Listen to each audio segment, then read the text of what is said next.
Welcome back, everybody. I am the Jimmer. This is King of the Hill. We are on Inspections Episode 8. So no official battles in this one, just going to take a look at the next 4 entries that got sent in. Unfortunately, this is the second time I have recorded this, as the first time, for some reason, did not record correctly. So I'm just going to go through real quick right here and show you guys the designs, and we'll make it sort of an abbreviated episode. We've got the Oris by wastedDuck, the HydroTank by Tomson, the Deathshadow Arcadia by QRT26, and the Thunderstorm by Kharel. Let's take a look at the Thunderstorm first. And I'm just gonna do the battles just so you can see how they look, and we'll do just like a quick overview. So I really do not feel like recording an entire hour-long episode all over again. So this is the Thunderstorm. It is a forward-facing broadsider. Has a large laser system, is mostly laser powered. It's got the beam laser combiners here on the side, and then one here in the front. This one is actually on a turret, so that nose piece can go side to side for better tracking. And then it also has grenade launchers. These are not missiles. It's got one on each side, and then this one flips up in the back. And these are actually really cool. They are use APN and magnets, and they're fragments. So they're really short, and you'll see once the battle goes, it's really interesting. There's no actual thrusters at all. Entirely powered by just the ejection.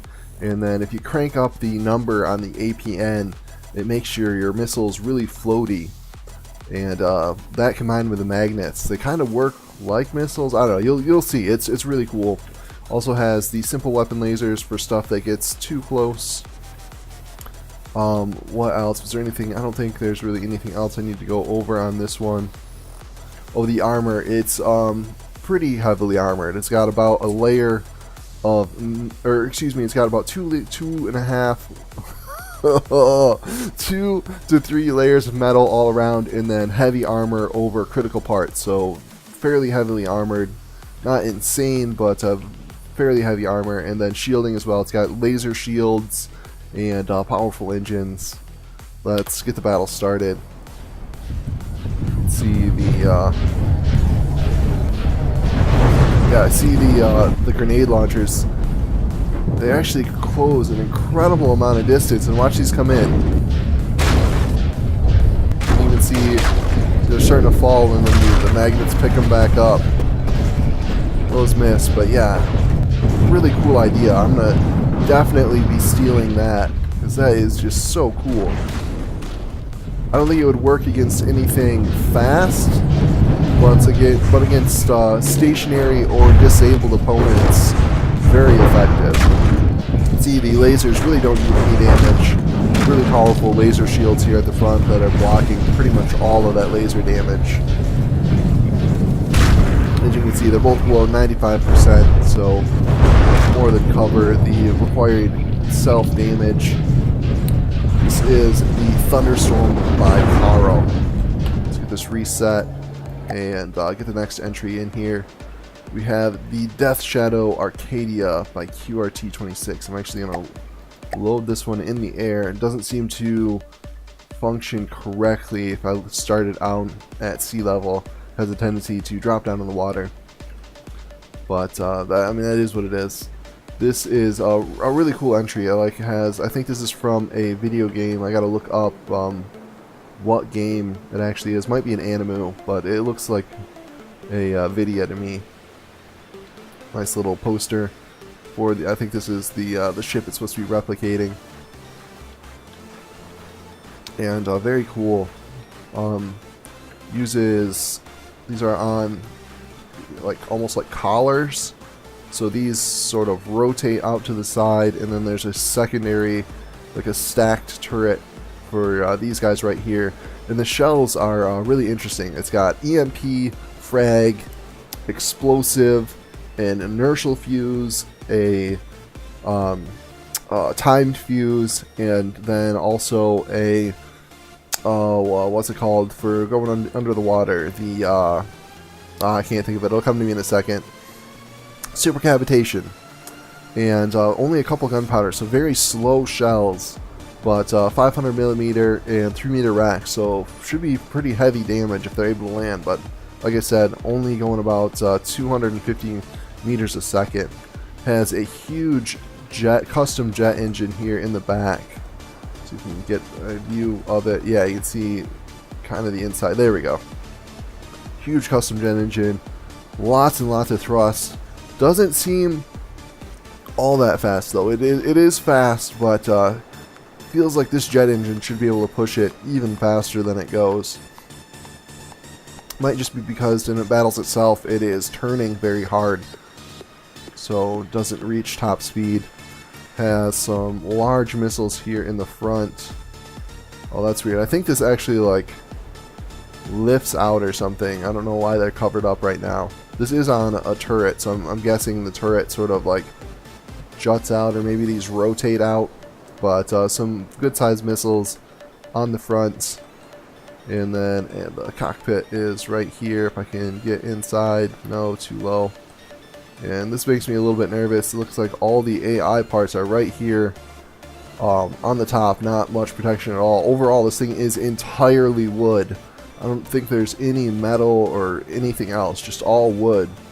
So gonna be somewhat fragile, but it should be high speed and it should have a good amount of DACA with those guns.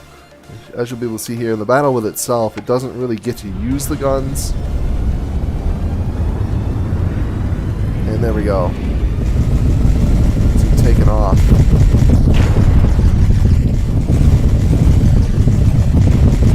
And it's fairly fast. It just feels like it's got a ginormous jet engine. It feels like it should be faster, but for whatever reason isn't.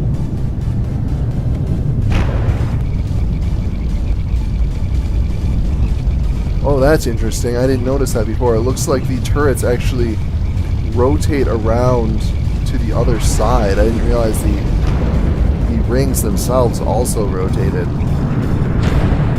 And there we go, actually seeing them fire there. Not getting too close. You can see they're fairly slow, almost like a cram shell.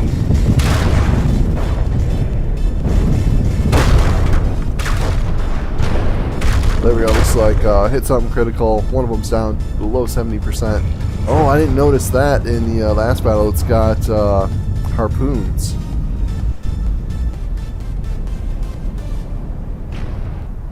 So this is the Deathshadow Arcadia by QRT26. Very nice, very artistic design. Let's move right along. Next we have the HydroTank by Tomson. This is really cool. Always enjoy Tomson stuff. Oh, this is not right. This one does not want to be spawned in the air. There we go. But I always enjoy Tomson stuff. Usually very strong. Not the absolutely most meta designs, but always very, very nice to look at. The aesthetics are always on point, and also strong, combat abilities, which is so difficult to do. So I think one of my favorite builders, and the HydroTank is no exception. See sort of the very tank-like nature, even has sort of pseudo tank tracks along the side. It's actually a skimmer. Rides on the hydrofoils here, and then has a whole bunch of rudders, so this thing can turn fairly well. I did have to make some changes to this. I'm sure Tomson will notice right away. I monkeyed up the front of the tank. This is powered by dead blades. Like pretty much this whole hull here is just tubes of dead blades. But unfortunately, they were somewhat blocked. There was like a one line of space in the back and in the front, which was, I just didn't feel like was quite enough space for airflow, and I just want to make sure everybody is held to the same standards. So I went in and sort of cut out the whole shape so that the dead blades are not blocked at all. And it kind of messes up the front. Before it was just the slope was just extended down, and the bottom slope was extended up. And I put in the sort of the slopes above that are sideways, just to kind of expose the rotors a little bit more. I didn't want to reject the entry. It was pretty close, and just made a small change there.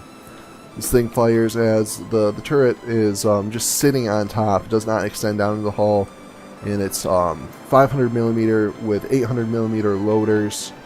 Has ejectors along the side here, which I thought was a neat feature. So if it's damaged, the shells get ejected out the side and don't take the entire turret. And I think those were HE shells, if I remember correctly. And then, or it might have been HE and frag. And then on the side it has, these are CWIS turrets. These are shooting flak. You know, there's a row on each side, so that should be very strong and be very difficult to get missiles in here. And then it also has the missile strike. This is the HydroTank by Tomson.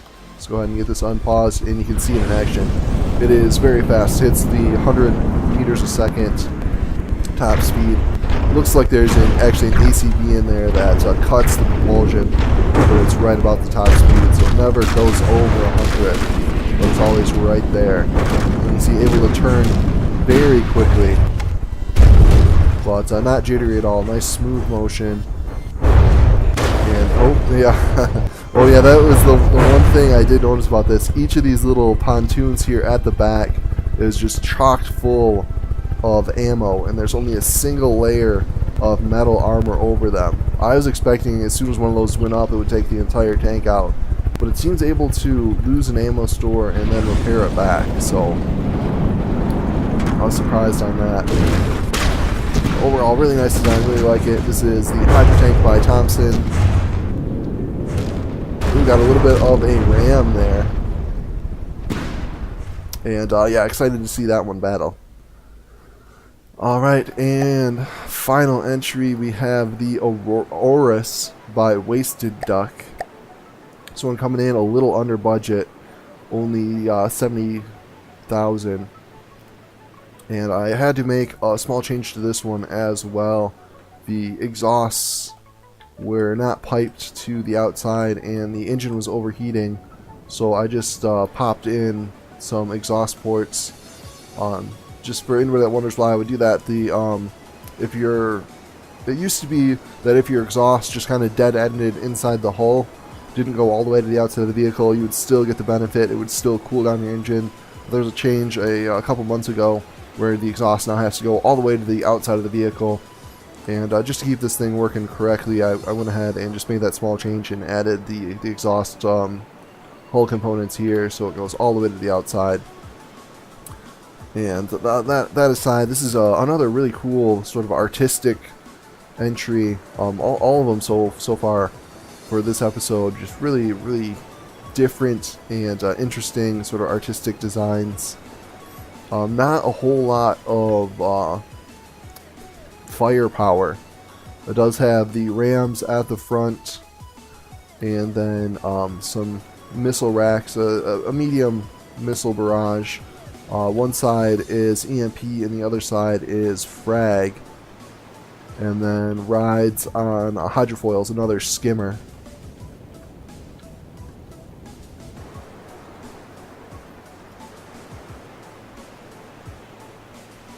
And I think that about covers it for the Aurus. Somewhat of a medium speed, goes about 45-50 meters a second, so not slow but not fast either. Let's go ahead and get this unpolished. You can see it in action.